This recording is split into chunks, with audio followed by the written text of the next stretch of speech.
You will hear a telephone conversation between a hotel receptionist and a caller making a reservation. Seconds to look at questions 1 to 7.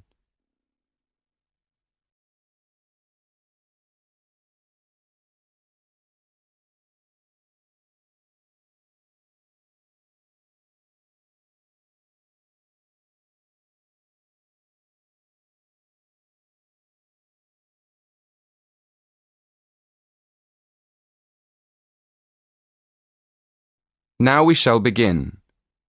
You should answer the questions as you listen, because you will not hear the recording a second time. Listen carefully and answer questions 1 to 7.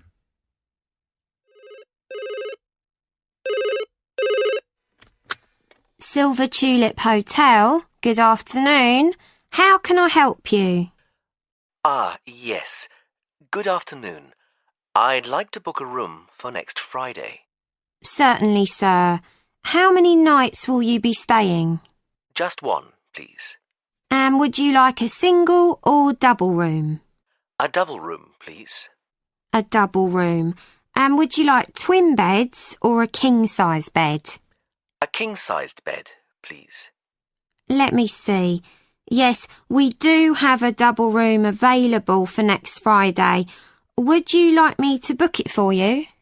Yes, please. Could I have your name, please? Yes, it's Edward Francis. Is that Frances? No, it's Francis. Francis. Yes, that's right. And your home address, please, sir? Yes, it's 23 Cypress Avenue, Cambridge. Is that Cyprus? No, Cypress, like the tree. Oh, I see. And your postcode is? CB3 9NF. And it's just for one night? Yes, that's right. We can reserve a parking space for you. Are you coming by car?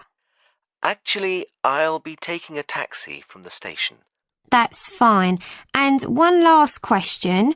Would you like dinner and breakfast? No dinner, thank you. But I'd like breakfast. Just breakfast. So, to confirm, you're arriving on Friday the 16th of April and leaving on Saturday the 17th. That's one night in a double room with a king-size bed with breakfast. That's right. Thank you very much. Before you hear the rest of the conversation, in the exam you will have 20 seconds to look at questions 8 to 10.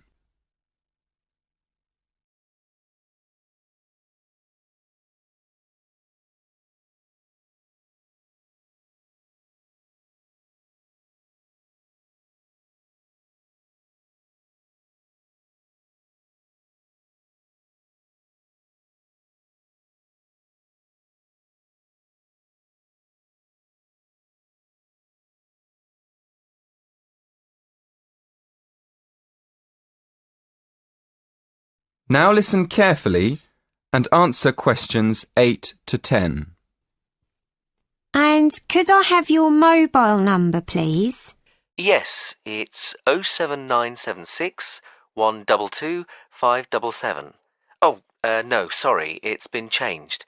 It's 07961 121 597. 07961 121 597. Thank you. Is there anything else I can help you with? Yes, I'm having dinner with a friend. Could you recommend a good restaurant nearby? That would be the Winston Churchill. It's about a mile from here. Perfect. Could you please make a reservation for 7 p.m. and leave a message with the details for my friend when he arrives? Certainly. What is the gentleman's name? Mr. Alaoui.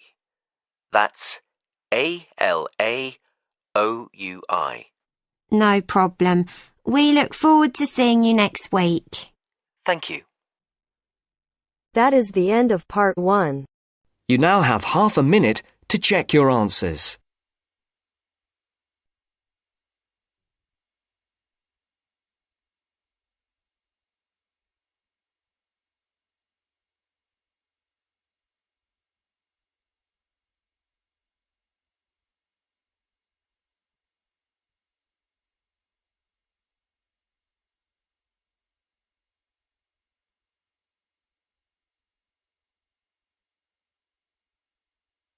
Now turns to part 2. Part 2. You will hear the head teacher of an English primary school talking about the school to a group of parents and visitors. First, you have some time to look at questions 11 to 15.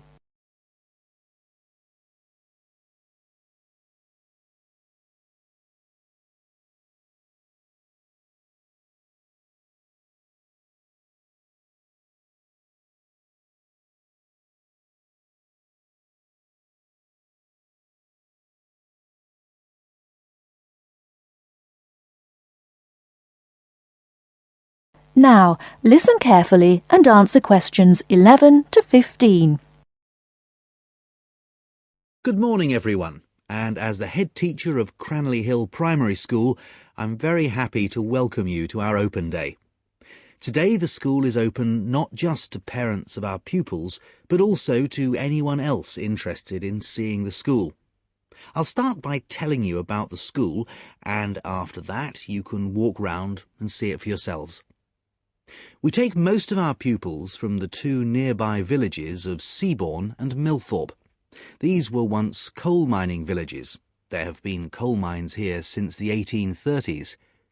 When the school was originally established, way back in 1899, almost every child's father worked in the mines.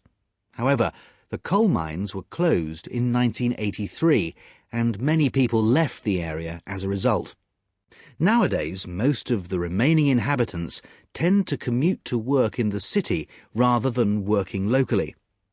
At present, the number of students on our rolls is just 90, compared to almost 200 in 1985, due to the decline in the population of the mining villages.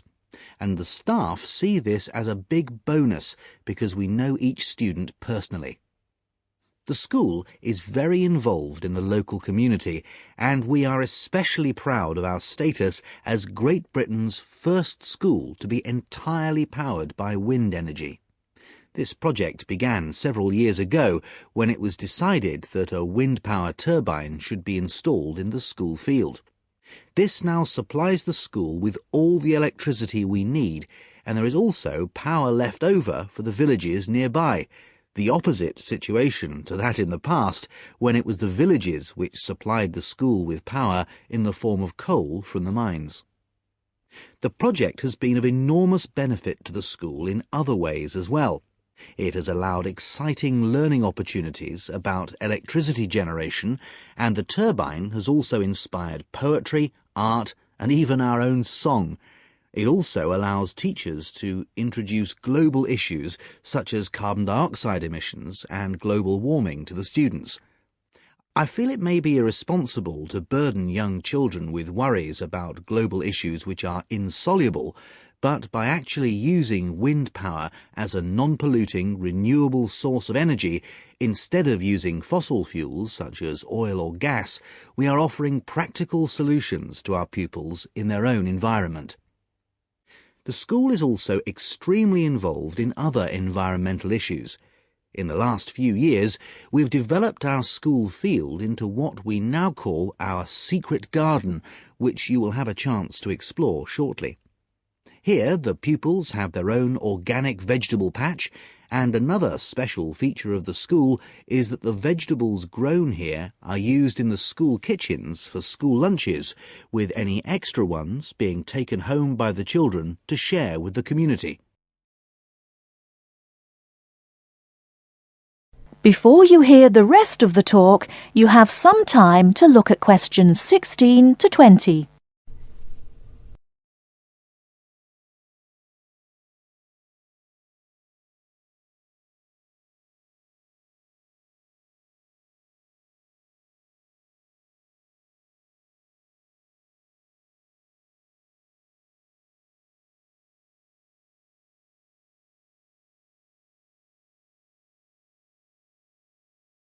Now listen and answer questions 16 to 20.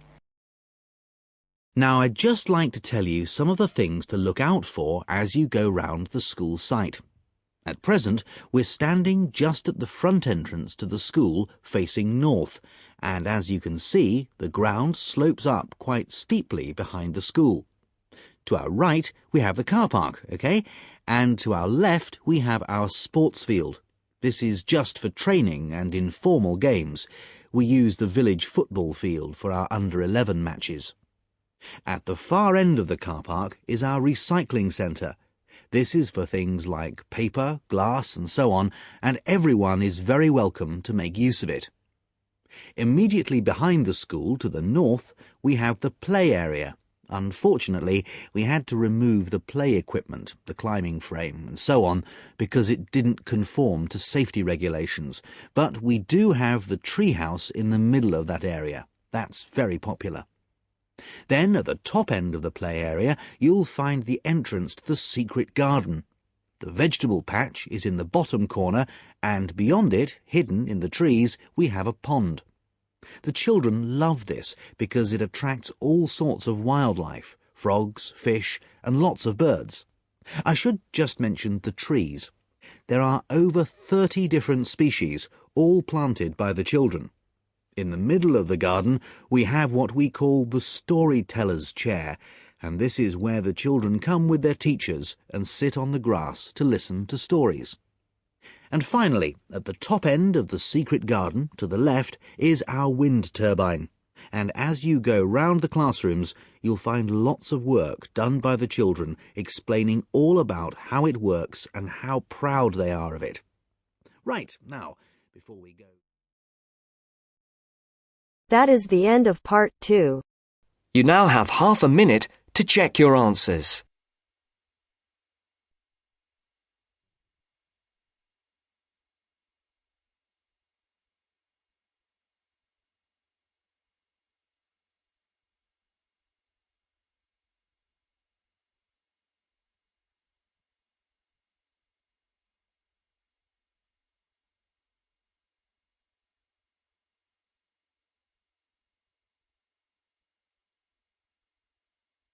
Now turns to part 3. Part 3. You will hear part of a lecture about tourism in the leisure industry. First, you have some time to look at questions 21 to 25.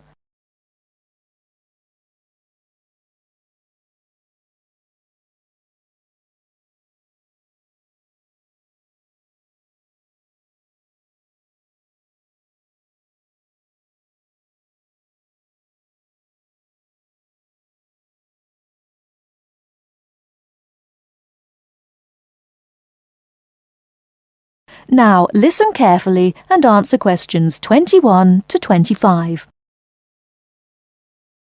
In today's lecture, we'll begin with an overview of the impact of tourism on the societies and cultures of the host area. Then we'll look at some case studies. One model for the socio-cultural impact of tourism has been provided by Doxy. You'll find a reference in your reading list. He called his model the Iridex. That's a contraction of Irritation Index, and it attempts to show how the attitudes of local people to tourists and tourism change over the years. Doxy identifies 4 stages. He calls the first stage euphoria, happiness, because initially the tourists are regarded as a novelty. And because of this, they're welcomed by everyone in the host area.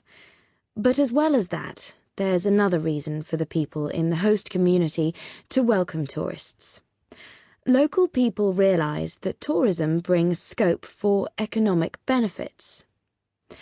As tourist development begins to increase, however, local interest in the visitors becomes sectionalised. That means that some sections of the local population become involved with tourists, while others don't. and it is increasingly the case that commercial rather than social factors are influencing relationships between tourists and the host community. People are less interested in the tourists for their own sake. Doxy calls this stage apathy. If development continues to increase, apathy may change to annoyance. What's causing this? Well, development of the tourist area may start to spiral up out of control, and this is often accompanied by congestion, which is going to make life difficult for local people. So the policymakers, the government, the local authorities and so on provide more infrastructure for the area, more roads, more car parks and so on, to try to help cope with the influx of tourists. But the lives of the local people are made increasingly difficult, and in the final stage of the model, annoyance has turned to antagonism and open hostility to the tourists. And now, all the detrimental changes to lifestyles in the host area are, fairly or unfairly, seen as due to the tourists.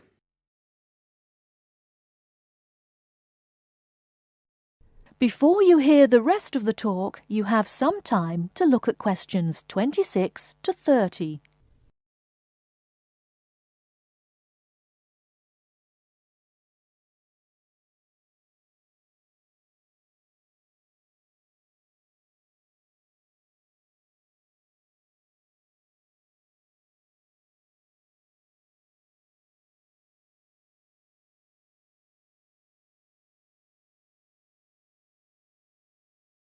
Now listen and answer questions 26 to 30. Well, this sort of pathway is certainly a fairly good reflection of what happens in some tourist destinations. But Doxy's model has drawn a number of criticisms. The most significant is that it suggests a very negative attitude to the socio-cultural effects of tourism. The fact that the model is unidirectional, that it only works in one direction, seems to suggest that decline in the host-visitor relationship is inevitable. Now, in practice, fortunately, things aren't always quite like that. If you look at real situations, you'll see that the relationships between local people and tourists are rather more complicated and prone to greater variation than this model suggests. So the model is really rather oversimplified. In fact, studies have highlighted quite a few positive effects of tourism. For example, Doxy's model doesn't look at the effects on the tourists themselves.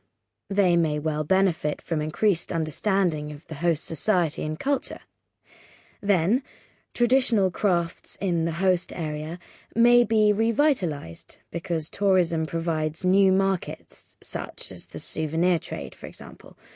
So, instead of these traditional skills being lost, local people are encouraged to develop them. There may also be more long-lasting changes, which actually lead to the empowerment of both groups and individuals in the host area.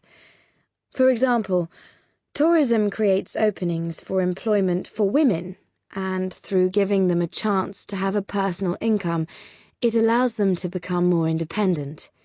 In addition, because tourism tends to work through a very few languages that have worldwide usage, those working in the tourist industry may be encouraged to acquire new languages, and this will empower them through providing wider access to globalized media and improving their job prospects in a wider context.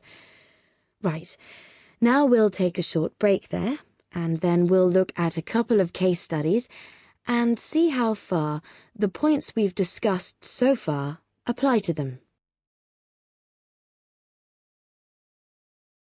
That is the end of part 3. You now have half a minute to check your answers.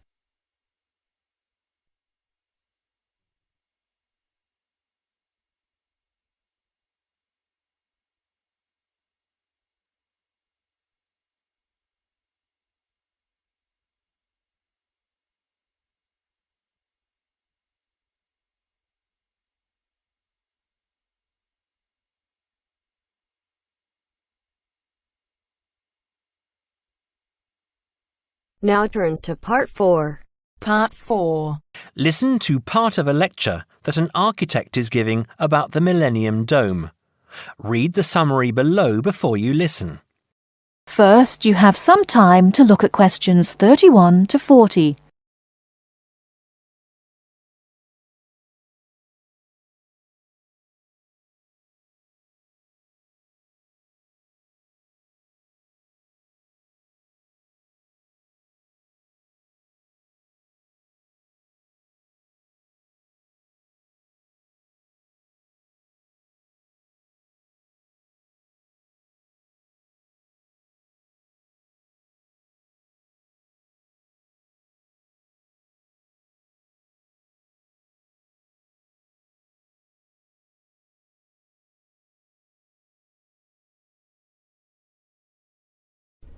Now listen carefully and answer questions 31 to 40. Ask why the Millennium Dome is so unpopular, why people are so upset by it. After all, there are ugly buildings all over the world. Blocks of flats and office blocks in every city in the world are truly unpleasant to look at. I'm sure you have plenty of ugly buildings in your city. However, the important difference is that the Millennium Dome was not constructed quickly and cheaply like some 1950s block of flats. It was built to celebrate a special occasion. It took years of planning and years of construction. And it cost an enormous amount of money, not far off £1 billion. The Millennium Dome is supposed to be beautiful. It is, however, quite horrible. It was built to bring one of the world's great cities into the 21st century. Now, less than 10 years later, nobody wants to look at it. I am afraid that it will always be famous for its ugliness. In the United States, we have our ugly buildings too. The Chicago Public Library is a good example, and the Experience Project Museum in Seattle is awful. But there is something about the Millennium Dome that makes it worse, in my opinion at least. I admit that the design of the building is ambitious and, of course, is a great achievement of engineering. However, I'm afraid that for me that is not enough. To my mind, the Millennium Dome was and is a huge disappointment. So, what will become of the building now? I understand that it has been bought by a company that hoped to turn it into a venue for entertainment events like shows and concerts. I suppose that considering how much it cost, it is good that it will be used for something. Personally, however, I would prefer to see it pulled down.